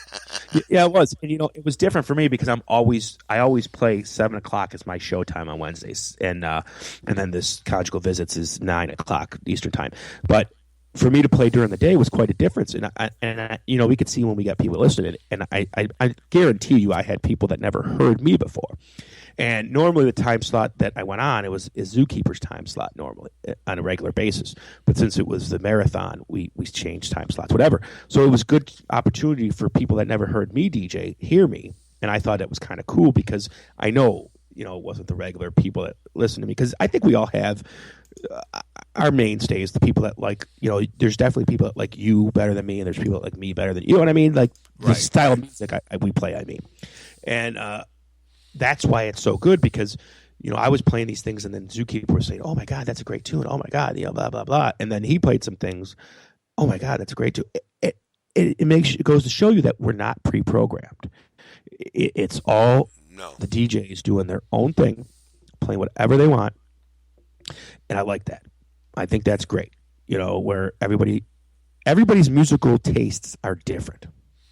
Right. There's bands that I like that you hate, and there's bands that you like that I hate. But it doesn't mean that other people hate them. Yeah, that's true. That's true. So I always have people, hit me up and say, "Wow, man, I haven't heard that song in like forever." And then there's some people who say, "Wow, what'd you play that for?" But it's okay. Right. It's not for me. It's for the listener and for what they want to hear. And that's why we have decided to not change our format. I don't think we're changing the format completely. We're just going to solid rock. We're expanding the format. We're just we're going to mix the classics with the new, and the new with the classics, and just do it right, man. Do it right so that people get a full variety of music. Absolutely, and the thing about it is I think there's more people like you and I and Zookeeper and Wild Bill that just love rock, because some of you guys are a little bit older than me. I'm not picking on that, but wouldn't think that you got to appreciate the new, but you do, and that goes to show you there's a lot of people out there that like the full spectrum of rock, not just classic or new, but then there's idiots out there that just only listen to that. Oh, I only listen to what's new. Why, are you stupid? Just because it's old doesn't mean it's bad. Just because it's new doesn't mean it's bad. That's my opinion. Are you still with me? Yeah, I'm still with you. Oh. I'm sorry. I was listening. I promise. Well, I didn't hear you breathe. I didn't hear you breathing. Yeah, well, I had the button off. I've been trying all night. I gotta say this out loud. I got a few complaints about my heavy breathing from last week's show, and so I've been practicing shutting off my mic. And every once in a while, Guido will hit me with an "I am" real quick. Say, "I hear you breathing." You got those? I didn't think you got them. Huh? What's that? I didn't think you got those messages because you never responded back. Well, that's because I just pushed the button and I shut it off. Well, I never paid attention to it before until somebody made light of it. Now it's like there. Now I hear it. But until somebody said something, I never realized it because it just goes with the flow. But now, like, my mind's open to it. Now I freaking hear it like the refrigerator, humming. Exactly. Yeah, that's right. And you just don't realize it until you listen to the show and say, "Wait a minute, man, that sounds like shit." Right. I don't. It's like the old perv breathing on the phone, Right. No, it's more like the old man in his last throes of life. He's got the rattle going on. I used to smoke 2 packs a I day. smoked 3 packs a day. Oh, they took one of my lungs. I smoked cut my smoking in half. Cut my smoking in half, and it took a lung. Yeah. So that's one thing. I mean, all of our shows are an improvement in progress, and we appreciate all of you all that been tuning in. We broke we shattered 1,000 listeners. We did. Shattered And it. I got to tell you, I might be going to a national comedy thing, whatever you want to call it, show. Really? I'm going to go see, Jeff Foxworthy and Larry the Cable Guy. Are you really? Hopefully, yeah. Tickets are $70. I know, it's outrageous, isn't it? Yeah. Let's see if we can get them on the show and do an interview. Now, those two guys, I know, would be awesome to get on our show, wouldn't it? Yeah, they would. Yeah, great. I mean, Larry the Cable Guy is, it reminds me a lot of the Redneck Trucker. True. We could bring the redneck trucker in, and he could have a conversation with him. That would be a hoot. Wouldn't that be a hoot? Yeah, but the one thing that's funny. Do you think Daryl could keep up? Oh, I think so.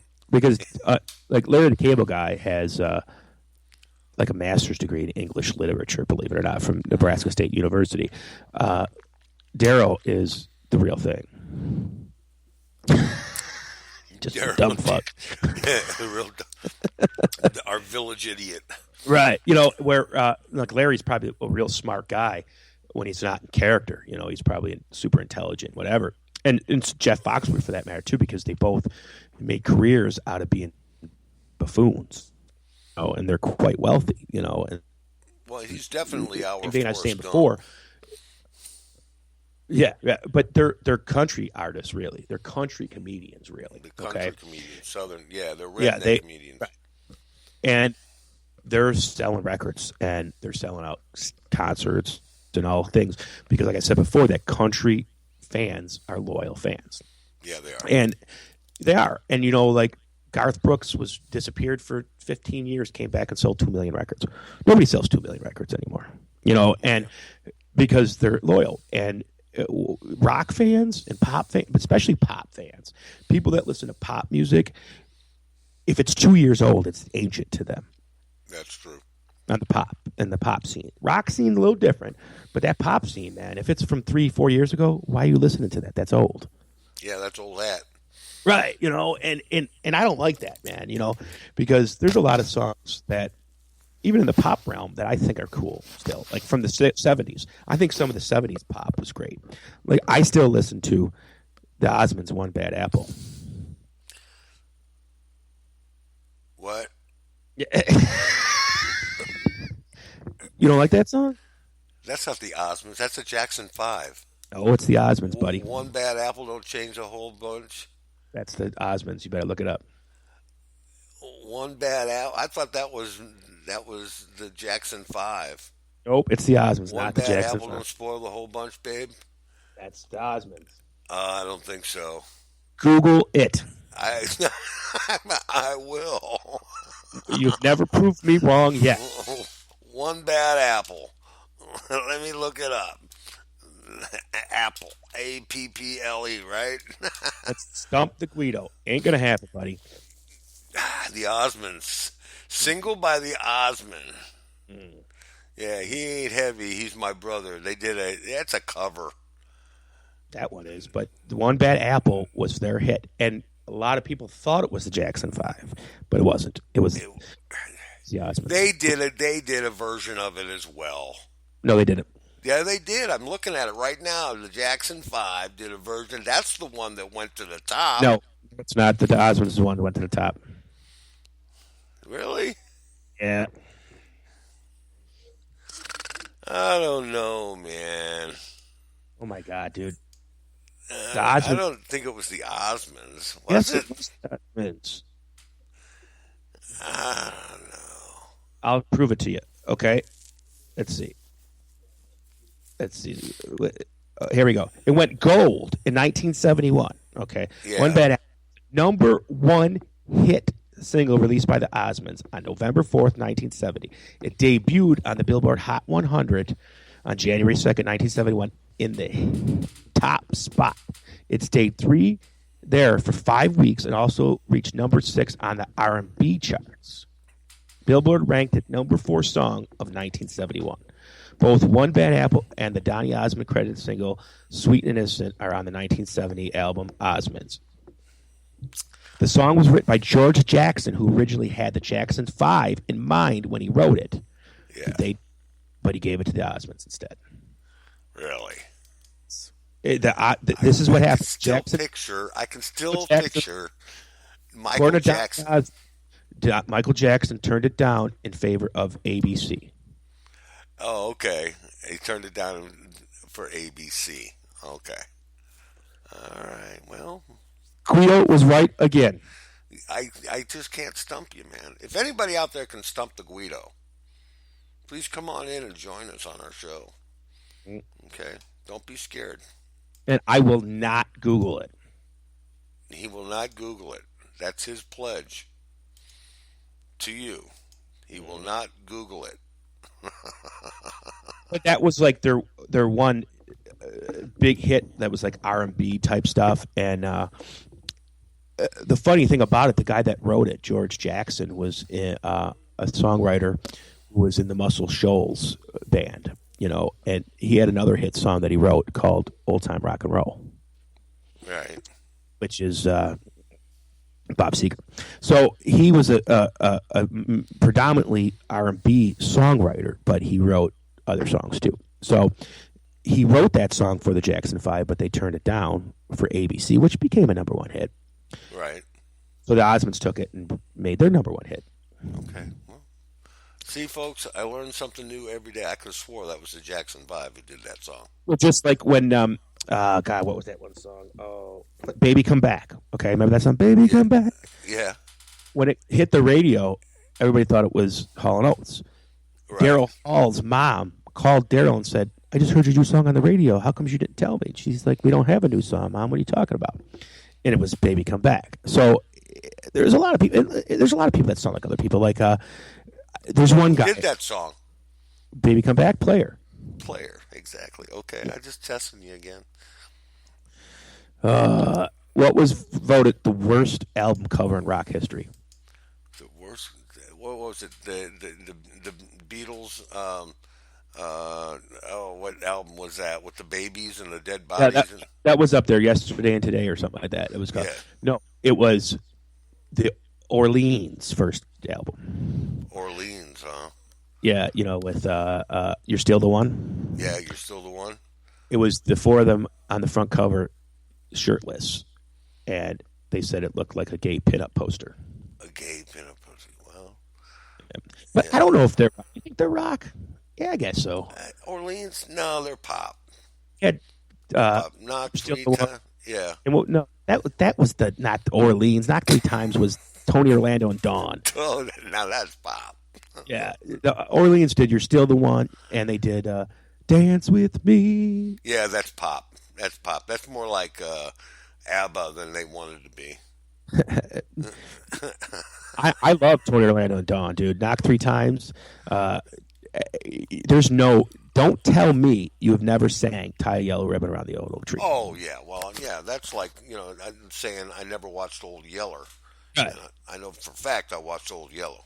You know what's funny about that song, though, is that it's played to display, my husband's coming home from the war. It was actually written about a guy in prison. The guy that was in prison, and he wrote a letter to his girlfriend saying, I know I've been away for a while, but if you want me to come home, just tie a yellow ribbon on the tree, and I know that you want me to come back. Oh, that's special. So it's actually about a guy in prison, not a guy in war. But the American culture took it and made it, and it made the song made the song timeless and classic by doing it that way. Now it will always be played when soldiers come home. This guy is just full of knowledge, folks, and we've got to close it out. We're going just a little bit long here, and I want to say thank you very much to Mike Lepond for coming on the show today, and we do appreciate it, and hopefully we'll get a shitload of listens on that one, and it was a whole lot of fun doing it with you, Guido, my friend. I appreciate you coming on with me, man, and making it through that tough spot you're in right now. But it gets better, I promise. And I know. we've beaten this one to death. Oh, We're gonna get out of here. Say goodnight, Guido. Good night, Guido. Okay. Good night, everybody. Thanks for tuning in. Next week, Sean Hugenin. Don't miss it. Going to be a big show. Thanks for joining us, folks. Good night. It's Sunday night, and this is the Conjugal Visit on KGFRocks.com.